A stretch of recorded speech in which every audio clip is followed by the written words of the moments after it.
पाठ 22। हंसी खुशी। हंसी मन के भीतरी आनंद का बाहरी चिन्ह है। जीवन की सबसे प्यारी और उत्तम से उत्तम क्रिया है। एक बार हंस लेना तथा शरीर को अच्छा रखने की अच्छी से अच्छी दवा एक बार खिलखिला उठना है। पुराने लोग कह गए हैं कि हंसो और हंसाओ। हंसी कितने ही कला कौशलों से भरी है। जितना ही अधिक आनंद से हंसोगे उतनी ही आयु बढ़ेगी। एक यूनानी विद्वान कहता है, सदा अपने कर्मों को सीखने वाला हेरिक्लेस बहुत कम जिया, पर प्रसन्न मन डेमोक्रेट्स 109 वर्ष तक जिया।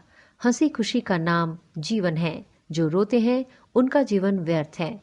किसी शायर ने सच कहा है, जिंदगी जिंदा दिली का नाम है, मुर्दा दिल क्या खाक जिया करते हैं। मनुष्य के शरीर के वर्णन पर एक विलायती विद्वान ने एक पुस्तक लिखी है। उसमें वह कहता है कि उत्तम सुअवसर की हंसी उदास से उदास मनुष्य के चित्त को प्रफुल्लित कर देती है। आनंद एक ऐसा प्रबल इंजन है कि उससे शोक और दुख की दीवारों को ढहा सकते हैं। सुयोग्य वैद्य अपने रोगी की कानों में आनंद रूपी मंत्र सुनाता है। एक अंग्रेज डॉक्टर कहता है कि किसी नगर में दवाई से लदे हुए 20 गधे ले जाने से एक हंसौड़ आदमी को ले जाना अधिक लाभकारी है। डॉक्टर हस फ्लैन ने एक पुस्तक में आयु बढ़ाने का उपाय लिखा है। वे लिखते हैं कि हंसी पाचन के लिए बहुत ही उत्तम चीज़ है। इससे अच्छी औषधि और नहीं है।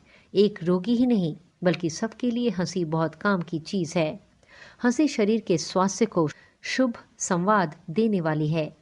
यह एक साथ ही शरीर और मन दोनों को प्रसन्न कर देती है। पाचन शक्ति बढ़ाती है, रक्त को चलाती है और अधिक पसीना लाती है।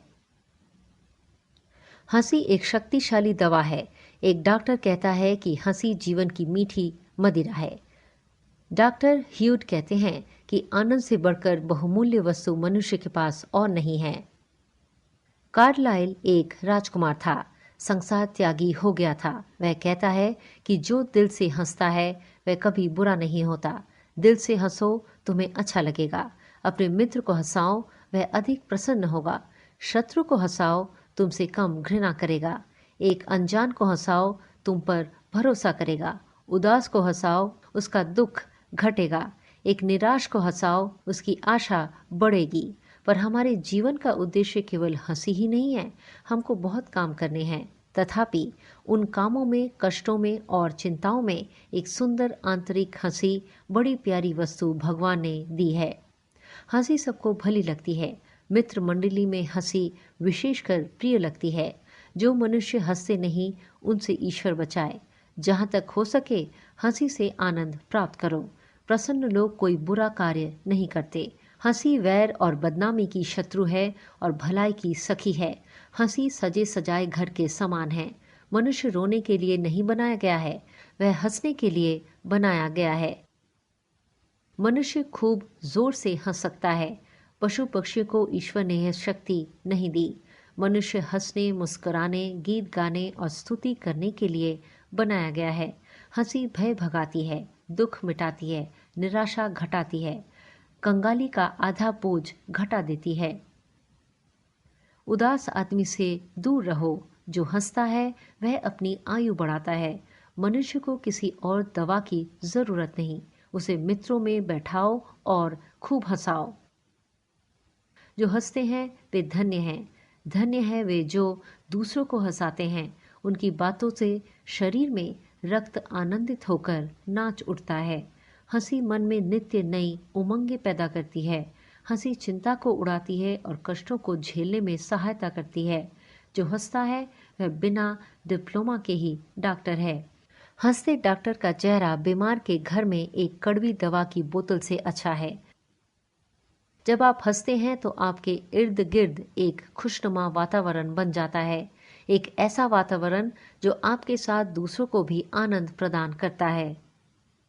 इस आनंद का सीधा संबंध आत्मा से है। हंसी न केवल शारीरिक सुख देती है, अपितु आत्मा को भी प्रफुल्लित करती है। यदि आपका कोई दिन बिना हंसे गुजर जाए तो समझिए वह दिन निरस ही चला गया। लोगों की मूर्खता पर हंसना रोने से भला है। एडिसन कहता है कि बुद्धिमानी में आकर संसार को हंसी जैसी उत्तम वस्तु को खोने नहीं देना चाहिए। हंसी से बढ़कर संसार में क्या है? मेलबर्न के डॉक्टर LW कोल ने डॉक्टरी पर एक पुस्तक लिखी है। उसकी भूमिका में ये सब बातें यूरोप के बड़े बड़े बुद्धिमानों के लेखों से छांटी गई है। इस विषय में वह एक कहानी लिखते हैं। एक डॉक्टर अपने मित्रों सहित पहाड़ पर फिरता था।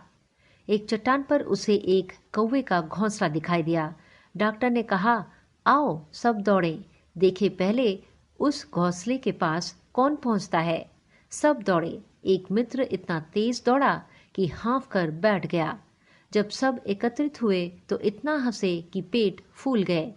जब इन मित्रों को हंसना होता तो उसे घोंसले की कहानी को फिर दोहराते।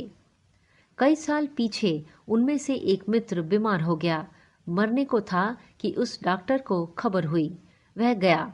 लोगों ने कहा, लो तुम्हारा मित्र आया है। आंखें खोलो, पर वह कुछ न बोला। तब डॉक्टर ने जोर जोर से कौवे के घोंसले की कहानी सुनाई। कहानी सुनकर बीमार हंसा, यहाँ तक कि वह अच्छा हो गया और स्वस्थ जीवन जी रहा है। उसी हंसी को मनुष्य जीवन के साथ लगाए रखने के लिए हमारे पूर्वजों ने होली का त्योहार प्रारंभ किया था। होली की कृपा से हम अब भी कुछ हंस लेते हैं। संसार में दुख और उदासी अधिक है। उस दुख और उदासी को दबाकर एक बार मनुष्य को हंसाना और प्रसन्न करना ही होली का उद्देश्य है। इसी से जानो कि होली हमारे जीवन की कैसी प्यारी चीज